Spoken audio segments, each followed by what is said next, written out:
ఒక ధనవంతులకు 15 ఏళ్ల వరకు పిల్లలు కలగరు. దాంతో వారు ఒక పాపను దత్తత తీసుకొని 1.5 ఏళ్లుగా ప్రాణం కంటే మిన్నంగా పెంచుకుంటూ ఉంటారు. ఆ పాప కోసం ఇంటిని కూడా ఎంతో స్పెషల్ గా డిజైన్ చేయిస్తారు. పాపను ఇచ్చిన వారు తరచూ ఫోన్ చేసి డబ్బులు అడుగుతూ వీరిని వేధిస్తూ ఉంటారు. ఒకానొక దశలో విసిగిపోయిన భర్త తన ఫోన్ నే పగలగొట్టుకుంటాడు. పాపను కన్నతల్లి తన బాయ్ ఫ్రెండ్ తో లివింగ్ రిలేషన్షిప్ లో ఉంటుంది. గతంలో 4 సార్లు అబార్షన్ చేయించుకొని 5వ సారి వీలు కాక పాపను కంటుంది. బాయ్ ఫ్రెండ్ కు ఉద్యోగం లేకపోవడం హాస్పిటల్ నర్సు సలహా మేరకు పాపను ఈ దంపతులకు దత్తత ఇచ్చి డబ్బు తీసుకుంటారు. ఆ డబ్బును కూడా బాయ్ ఫ్రెండ్ ఖర్చు చేసేస్తాడు. కొంతకాలం తర్వాత బాయ్ ఫ్రెండ్ ఇంట్లో అతనికి వేరే పెళ్లి నిశ్చయం చేస్తారు.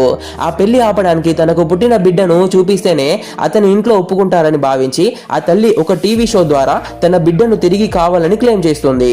1.5 ఏళ్లుగా కన్న బిడ్డలా సాకిన పాపను ఇప్పుడు ఎవరైనా వచ్చి తనది అంటే ఆ తండ్రి తట్టుకోలేకపోతాడు. ఇప్పుడు వచ్చి అడిగితే నేనేం చేయాలని ఆ దంపతులు ఎంతో ఆవేదన చెందుతారు.